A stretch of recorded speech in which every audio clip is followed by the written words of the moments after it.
you, the audience, who've, paid to come here and sit down, are about to get schooled. So sit back, take everything in from the man and the person who has worked with the likes of Google, Spotify, Lego, and FT. Please welcome Craig to NUX to give his talk, How Not to Suck at A/B Testing and Analytics.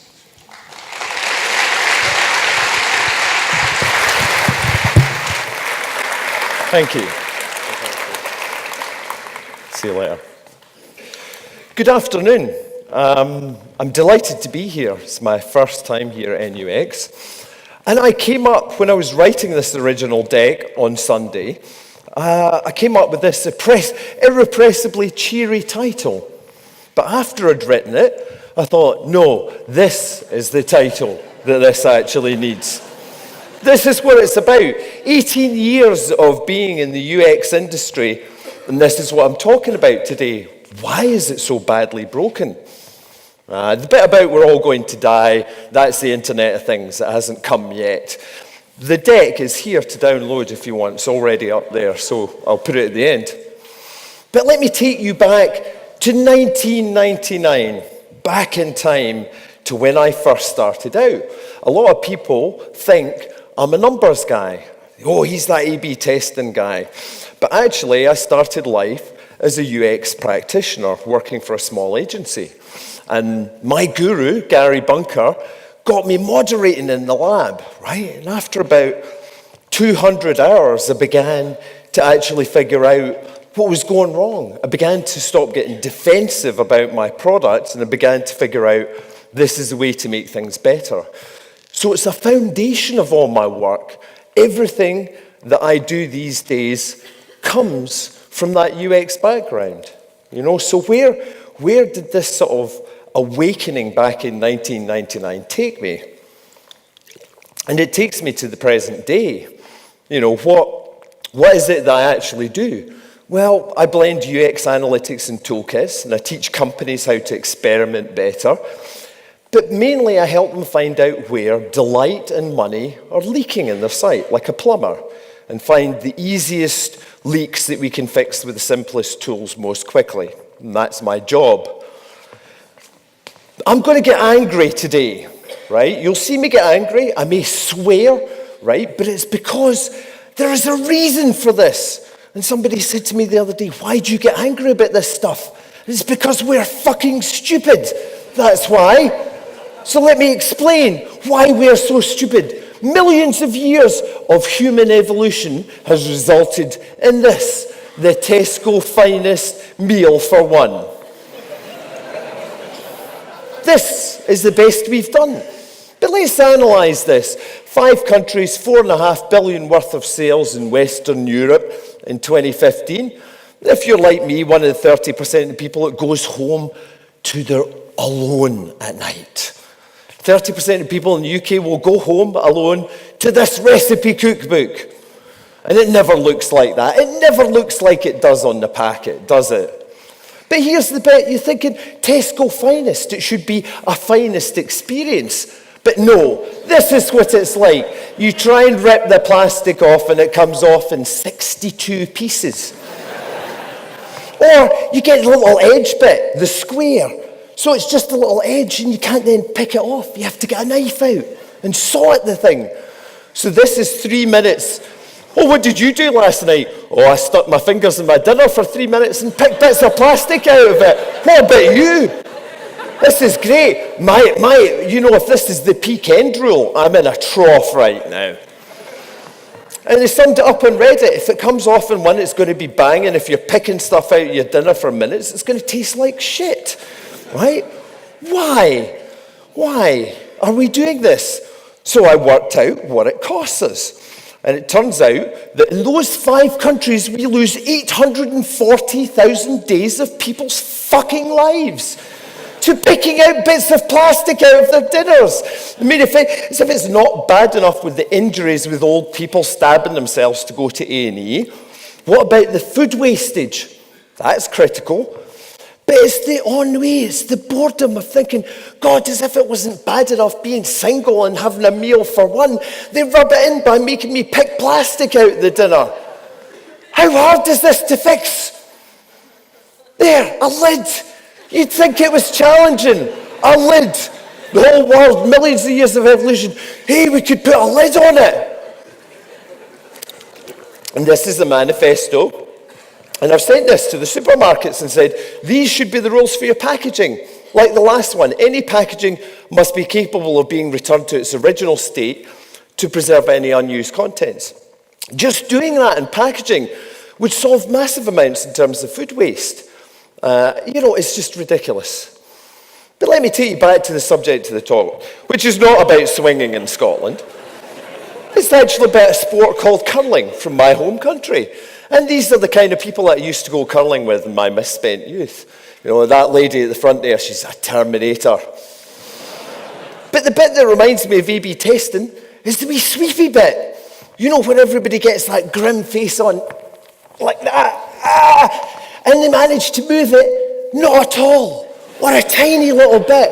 And there's 3 people here sweeping. Like there's nobody else working in any other development work. No, we're doing A/B testing. And everyone's got this sort of orgasm face on, like this. Everybody looks like this when they're doing A/B testing. It's terrible. But what it is this is most A/B testing. It's burning rubber donuts in the car park of user experience. Lots of light, lots of smoke, lots of noise. Everyone's having great fun, but nobody's fucking going anywhere. They're still in the car park at the end. Look, it's agile. There's 2 teams laying down rubber in the car park. And if there are any lean people in here, we'll call this testing debt, man. But would you do this stuff in retail? I mean, even if you think about some like homepage design, if John Lewis did homepage design, like most corporate companies, he'd say, see this window thing? What we'll do is we'll start filling it up with shit in January, and we'll keep filling it up with shit. Might run some tests on a couple of little tiny bits down at the bottom of the window. When it fills up to the top, we'll have a redesign. But we'll never take anything out of the window, ever, ever, ever. Nobody ever has meetings. We're going to have a meeting to decide what to take off the website that isn't performing. No, that never happens. But it does in retail. That dress doesn't sell, it doesn't work on the sales floor, then it's out a week later. They laugh at us because we're lame. So after 5 years and 130 companies doing A/B testing, where do they stack up? Yeah, good or better than good is less than 1%. Sort of okay, about 4%. Not really shifting the needle, but they're doing good. They might get into the good category. Passable about 15%. Mainly a waste of time. And then there's this awful, terrible, unbelievably bad, stupid shit. 80% at least of all this stuff. And these are people I work with. Should be better than that, shouldn't I? I'm not exactly selling myself very well. Shouldn't I get everyone into the 1%? It's not, I can't make them do that. So you hear all these kind of things. Yeah, we're data-driven, right? But nobody's looked at any customer feedback in years. Oh, we're data-driven and customer-centric. Oh, we've got all these tools, but we never look at them or actually act on what they tell us. Customers tell it sucks, ignore them. But, and we're agile, but we haven't reformed the management structure. So it's moved the problem elsewhere. Or you've got a conversion rate team, but they're tinkering. They're not actually working with anybody else. They're in their own silo playing with button testing. And then you have this, we've got all this lean thinking, but we haven't actually fundamentally changed how people work. We've just shifted the problem elsewhere. And nothing useful happens with all these problems in there. So a lot of people think, this is my job. I look inside somebody's business, I go, oh, there's your problem, mate. Fix that, and it's done. But that's not the Ladybird book that I know. This is the Ladybird book that I know. This is the conversation I'm having with them. Like, your baby is really fucking ugly. That's the conversation. This shit Oh, do you really look forward to doing heuristic evaluations? Well, you can have this one sometime. That's just part. Is this a landing page? It's not, it's vomit. It's the Mr. Creosote of design. Here's another one, British Airways. Wonderful, visceral advertising. Wow, caves in Funchal, Madeira. I want to go there. Let's see how the landing page experience stacks up there. Ooh, I've got a terminal move at London Gatwick. Where's my holiday? Oh, well, it's sort of 2/3 of the way down the page, all the way down. Scroll, scroll, scroll, scroll. There it is. There's no picture. There's no visceral sort of imagery. There's hardly any cues. But the best bit is this. This is an iPhone. Have you ever seen anything so fucking small? It's like, this is on a massive screen and you still can't read it. How are you supposed to read that on a 4-inch screen? And that's the problem. There are 2 to 3 mils, the size of most of those touch targets, which, as the science will tell you, means an exponential rise in people not being able to fucking tap on anything, which means they won't be able to use it. It's like that. It's like that's a real size finger on their website. It's like a giant meat puppet. Slap! I'm going to try. Shall we try for 5 stars? Go on then. I feel lucky. Whap! It's tiny. People spent money on this. People used electricity and their mobile phones to go to this page on the internet. What a jerk off. What a waste of time. Honestly. It gets better. See, if you want to choose the destination, you can, but you can't read it. And when you zoom in, you can't click OK. Oh, it's bad. It's bad. It was time to leave. I'd missed my train. I'm really angry. And I get this. A pop-up on my way to leave. But it's, we'd what? We'd like to take your feedback up the bahookie. And guess what? I can't click on the yes please button because it's off canvas. That's all I can do. That's the kind of crap we have on the internet. Basic stuff like this spell checker. And using alphanumeric keyboards for credit cards. But this stuff is everywhere. This is one of my favorite ones from Viagogo. They lie on their website and say, the website is experiencing heavy traffic. This may result in reduced performance. They even have a Flamicon. Their data center is on fire because of you. You better be quick. It's going to burn to a crisp. And all this is doing is napalming the customer experience. Again and again, the crump of napalm. Here's another one. These guys have got double the conversion rate of their competitor. But look at all these messages, right? Look at all these things jumping out at you. It's running out, it's selling out fast. People are looking at it. Quick, hurry up. Got to get that. Oh, there's 2 people looking at it. The thing is littered with crappy psychological persuasion techniques, which may have worked well in an A/B test in a point-specific way, but it means it feels like a disconnected Franken-experience. It's a stitched-together experience. It's not a holistic experience. It might work on average, it might make them money, but how does it make me feel? It makes me feel harassed. And I'm not the only person who thinks that way. It just reminds me of being in IKEA. I do go to IKEA, but only for meatballs now. I cannot do the shopping thing anymore. I'll eat the meatballs, go in the shop, that's it. That's it for me. And the Competition and Markets Authority, there's an article in the BBC today showing that they're going to be probing hotel booking systems around some of these persuasive techniques. So you heard it here. The problem is, these psychological persuasion techniques are kind of crappy. Let's use some scarcity on people. It doesn't matter. Let's make them feel harassed, even if they feel harassed already. It's using something on someone rather than using innate knowledge of someone to do something nice for them. It's crap. Doesn't move the needle. Increasing the level of motivation, the way you describe the product, the price of it, how attractive it is, all of these things will work much better. But what will push the needle even more than these two techniques is making sure that people can actually fucking use it. Amazing. It'll never catch on. And there's one that makes more money than all of these combined, and that's broken shit. And everybody's got them. Here are some examples of bugs on major sites that cost millions of pounds a month. A month, right? In some cases, the actual loss of money on these sites was bigger than the marketing budget or even the IT budget for the entire company. So you run something like this, you have a bug in it, you don't know about it, it costs you millions of pounds. Nobody calls you up. Do not use the customers as a canary in the coal mine. When's the last time you checked this crap?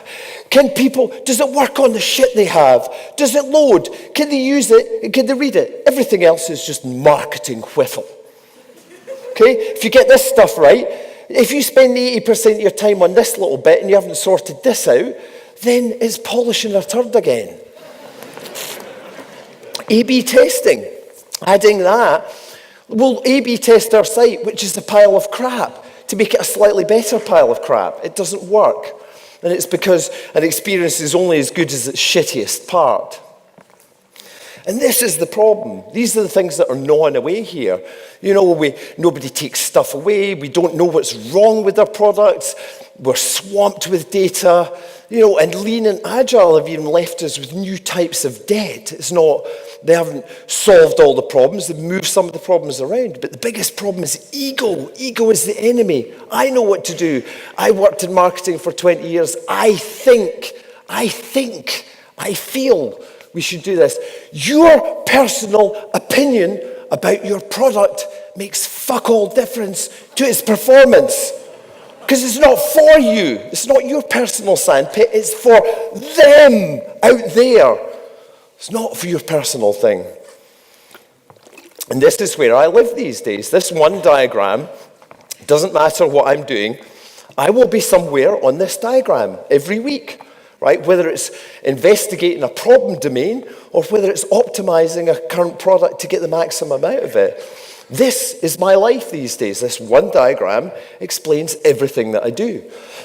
And here's the background. Why are all these companies organizing in this way where they have tiny little product teams? And the answer is because it really fucking works, right? And there's a whole load of reading behind this. Booking.com have these teams. They have a copywriter. Have you noticed that? They have a copywriter in every single team. There's a reason for that. It works, right? You don't have to get developers to write the error messages. That's not a good idea. And outcomes, right? At the Financial Times that I work with, right? You know, in web design, everybody wants to mess with it. Does the Ferrari race director go and stick his hands in the fucking engine when the guys are working on it and tell them how to make the injection system work better? No, because he doesn't know anything about it. But in web design, he does. I don't like this color. I think we should change it to that. So he gives them a target. I want 2 seconds off the lap time. And you guys know how to do it, right? Because that's why I gave you your fucking job. That's why. Ooh, what's happened to the screen? A little bit of technical help here, guys.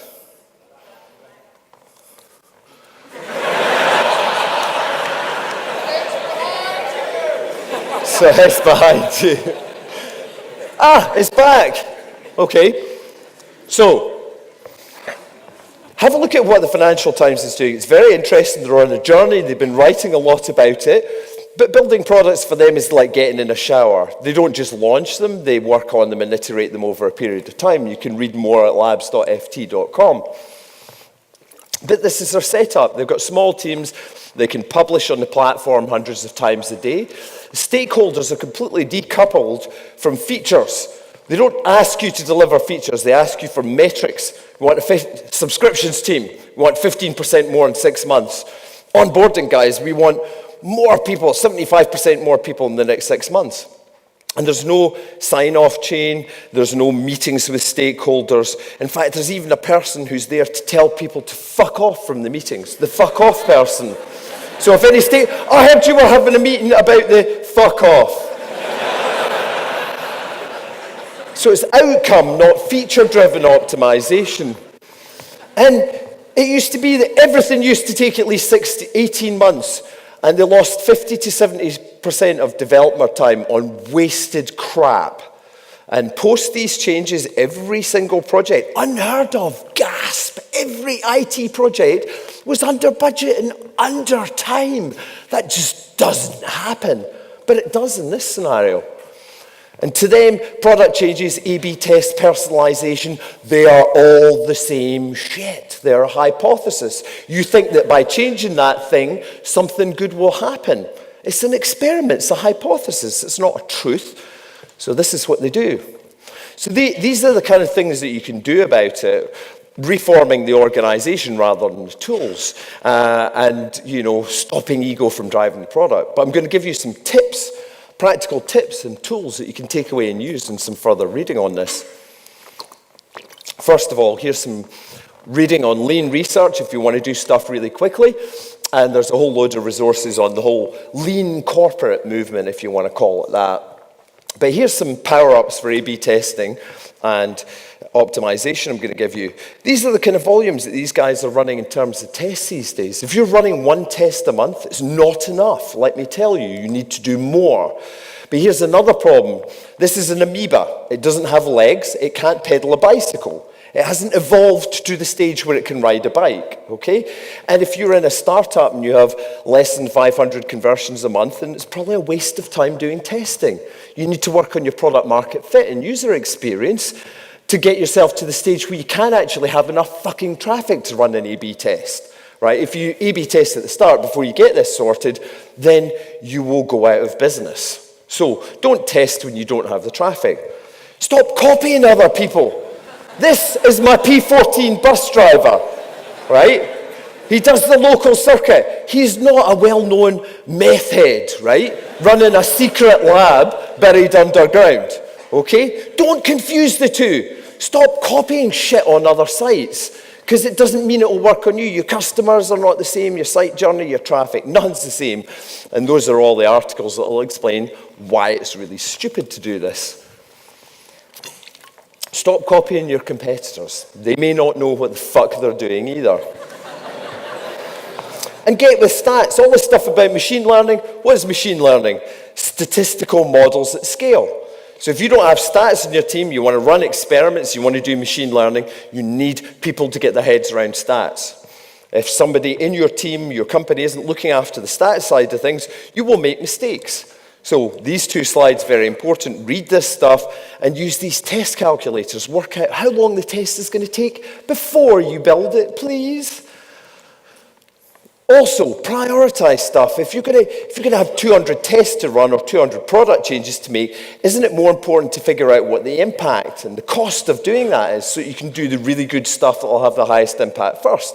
And there's all these different schemes, and you will find a whole load of information here on how to design your own. But this is one that I use. It's a stat power model. I actually work out how long it's going to take to get a significant test in a given area on the site. And that means I can just take a whole load of the tests and say, waste of time. It'll take fucking years to get the result. Or it won't make us very much money. So what I'm doing is predicting how long it will take tests to run in given areas of the site and how much money they will make me. And that allows me to put the stuff that's worthwhile at the top and stop testing in stupid places. So get with stats. Also, a hypothesis, right? If people saying, oh, we just want to test stuff because it would be like kind of cool, then tell them you need to write it in this form. If people write it in this form and you laugh, it probably means it's a shit test. So just say to them, fill in this sentence until we stop laughing, and then it will work. And that bit's important because we saw data feedback, right? Usually it's because a cosmic ray came through my fucking head, I had an idea, right? No, there needs to be some evidence or originating reason. And this is how to run a company in an experimental situation. You have a problem statement that you decompose into a number of hypotheses, which then get either rejected, they never get built in the first place, or they get turned into an A/B test, or an MVP that gets iterated. And this is the way to do it. There's a whole hierarchy for it. Another tip, if you run an A/B test and you mix it across 5 different device layouts, you're going to get mixed up data, right? Because the place for the A/B test on this layout is different to that one, is different to that one. So the Financial Times stores what grid people are looking at so you can actually use that in your data, right? It's really important because these designs are so humongously different. You need to segment not by device, but by design breakpoint. Very important point. And don't tell people about statistics in your tests. There are only 5 things that a testing tool should ever tell you in terms of decisions, and they're all in this article and explained in there. And if you do not do testing, over 60% of A/B tests that I work on fail QA. That means they're broken. That means that the developers are crap. Okay? So if your A/B test is broken, it means your whole experiment is broken, and you might bet the company farm on that. That's a problem. And do testing in 3 horizons. This 3 horizons thing is very important. What you're doing is you're currently maxing out the current product optimization. You're doing the research and the work on bedding in the next product that's going to replace this one. And then you're working on this stuff. Hey, we don't even know if we'll have an app in 3 years' time. And you need to work these 3 horizons simultaneously. So there's your tips for A/B testing. And I have some tips for optimization to finish up with. If you haven't audited your Google Analytics configuration, it's probably broken. 95% of the configs I look at are broken. Get it audited. Secondly, have you actually checked what your developers say that they're testing your site with? Have you actually validated that that is actually what your customers have when they turn up with a pulse at your website? And if you haven't checked it's true, use Google Analytics to tell you. It's all in that article. But see, if you do some testing, that's what you do. Get an iPhone 5.6, an iPad late model, a Samsung late model, and three late version desktop browsers. And that's like Pareto principle. That'll cover about 80% of most sites, right? But if you don't know this list is true, then you may be testing the wrong crap. And the problem is it's your fault, right? It's not your fault for buying a double buggy if it doesn't go through doorways. It's the shop's fucking fault for not having a doorway that's wide enough, okay? And you've got to end this device discrimination. You're unintentionally, because of your neglectful nature and not fucking testing stuff properly, you're unintentionally discriminating against large population groups. And it costs you money. I mean, how bad is that? There's no excuse. You can get a lab, you can build a lab, you can use cloud services, you can even rent real mobile devices online. AWS are doing a freebie at the moment. All of the information's there. Don't tell me that you can't test on stuff. It's a load of bollocks. You can. It's all there. And great. User research tools, they're fantastic these days compared to where I used to be. And even the guerrilla stuff, the stuff that I can now use to actually go out and do quick testing in coffee shops and bars, even diary studies, getting people to collect a contextual diary study over a several-week period, it throws up illuminating research insights. But one little word here, what the hell is going on with user testing? It used to be that people did this properly, but I see so much crap these days. Bad recruitment, bad screening, bad scripts. A lot of people have democratized this idea of user testing, but a lot of people are doing it really, really badly in practice with online panels. It's horrendously biased. You know, and moderation as a skill to me seems less valued these days, but it's one of the most important lenses through which we interpret customer struggle, right? And this is what I give to my students, right? I spend time coaching them on how to do this, but I say, before you even start doing this, read all this shit and then talk to me. So that's all my tips on interviewing and not doing it in a biased way. If you don't have session recording, please put it on your site. It's a great qual tool. It will show you customer struggle through video recordings. And also, there's a free one, Yandex WebVisor. Well, I mean, it's probably sending all its data to Donald Trump via Russia, but what data in the UK isn't these days? Cambridge Analytica, it's all going to Trump, isn't it? Run a customer survey. Lost darts of the world, card sorting, running customer surveys. Get with it. They actually work. They're really good. And voice the customer tools, putting a poll on your site is a better way than asking your colleagues. What do you think we should do, Bob? I don't know. Let's ask a customer. And those are the tools that you use for that. And please pay for a copywriter. I love this on Swedish Airlines. Invalid phone number format. Only digits that are allowed, because I put a fucking 0 in there. I thought 0 was a fucking digit. What's this about my password? Your password is too weak. Your password is puny. You are an idiot. Now, I love this one. Invalid characters on forename value just because it's got a fucking accent. You know, this is developer land. Get some better copy here. Stop asking people to fill in and copy. Pay someone to write copy because it costs more money than hiring someone to put shit copy on the site, and good copy earns hundreds of times. Invest in your analytics. Your car needs oil and brake pads and stuff. Your analytics needs love and investment of time. And it's like writing a love note to your future self. If you write it, "Dear Craig, I thought you're probably really pissed off with the crap data you're getting right now, so I decided to fix it all for you. Craig from the past. Love, Craig from the past." So I send a love note to myself in the future. Install one of these on your site. Form analytics. For Massimo is probably the easiest one. But look at this. Phone number. 20% of people leave on this phone number field. Why do they leave on the phone number field? Right? Oh, I don't know. But the reason is because you haven't told them why you need the phone number. So simply changing it to say, "Oh, we just need your phone number if there's a problem delivering your order." Oh, that's cool then. That solves it. You can figure this stuff out from forms. What did they fill in? How far did they get? Which field did they leave on? Get one of these installed. And you've no idea how hard it was to find this picture. This is a picture of two slugs fighting. This is what it looks like. If your website is this speedy, then you probably need this stuff. Turn off your Wi-Fi. Make it mandatory to never have Wi-Fi on in the office when testing your site. Use these performance tools to figure out what's wrong. Google Analytics will tell you what the slow pages are on your site so you can fix them.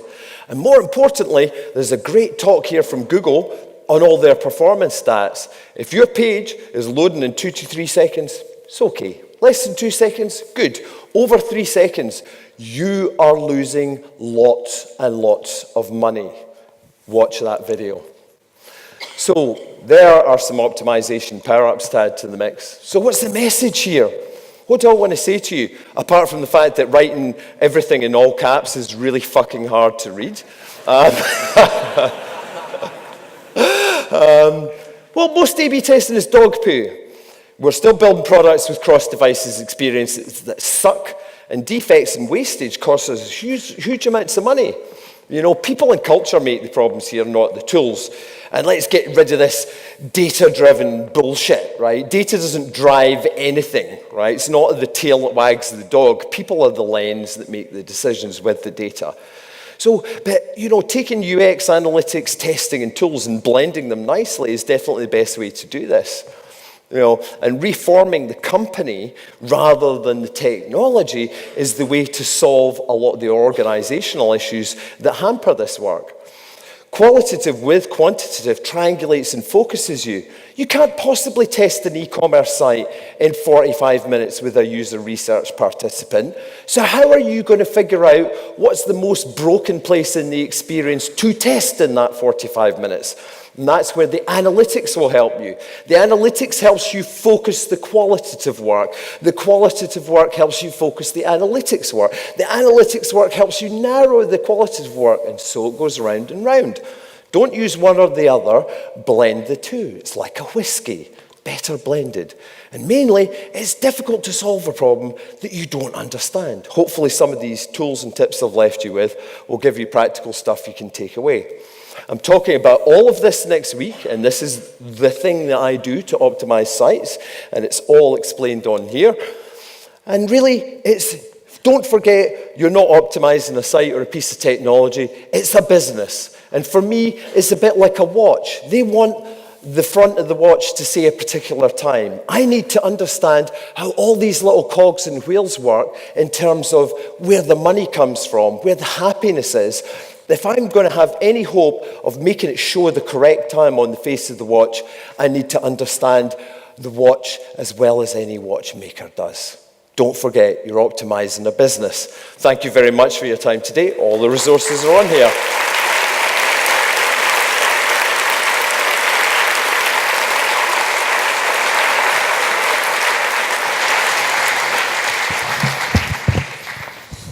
Thank you very much. Bear with me 2 seconds. I'm glad that there's some questions on here because I was far too busy laughing down at the front. Right, let's just have a look.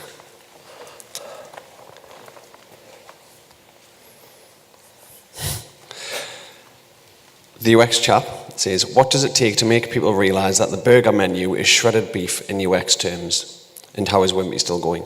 Well, the burger menu, there's plenty of good solid tests out there that at the end of the day, you could take, let's say we did an A/B test on 10 sites and we took the burger menu, there's even variants of that burger menu, and we ran a test where we put the word menu next to it, right, okay? There are hints.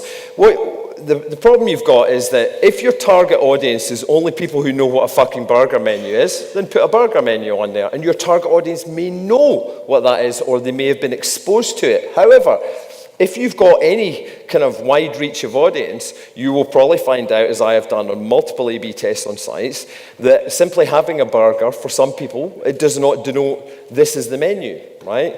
And this is the fundamental problem. It's lacking the affordances, the visual cues, right? You know, so if I take door handles and replace them with 3 fucking silver strips, right? What's going to happen in the world? People are going to get really pissed off and start kicking holes in doors, right? So it's fine. If you want to put burger menus on there, then you're saying, I accept that some people may not know what the fuck this is and can't use the navigation. For everybody else, they put better cues and affordances on there. And it may not work for everybody, but if you want to figure it out, run a test before and after and count up how many people use the navigation versus before and after, and you'll see what I mean. It makes money, and there are A/B tests out there that show other people have tried this out. So. What's the, for you personally, what's the one thing that you've been involved in that you've enjoyed the most, and why?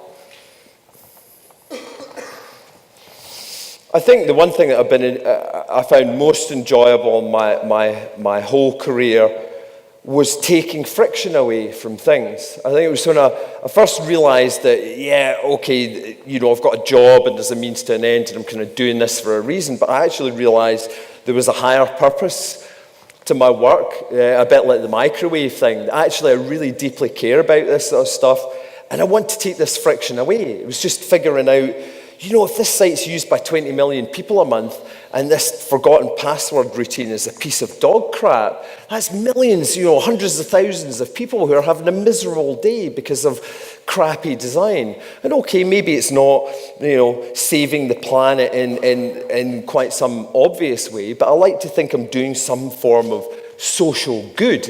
It's not just about money for me. It's not the flow of money in a product. It's the flow of delight as well. And the two go hand in hand. You can have a crappily optimized site that people feel cheated by. They don't really feel that it's been a wonderful transaction. So delight doesn't always go with money, but I often find that they do.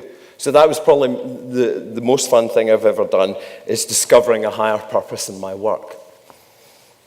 Very good answer. Thank you. With, I've stood on, you know, stage and gave people a couple of questions about this type of thing before.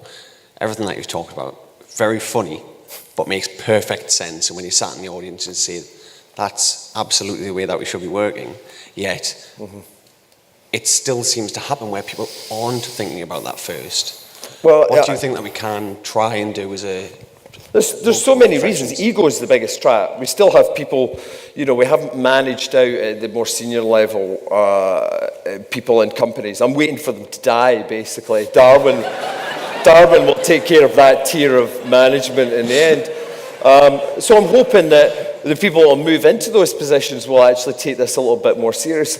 But I also think the whole UX industry has got something to play here, because I can't hire polymath UX people, right?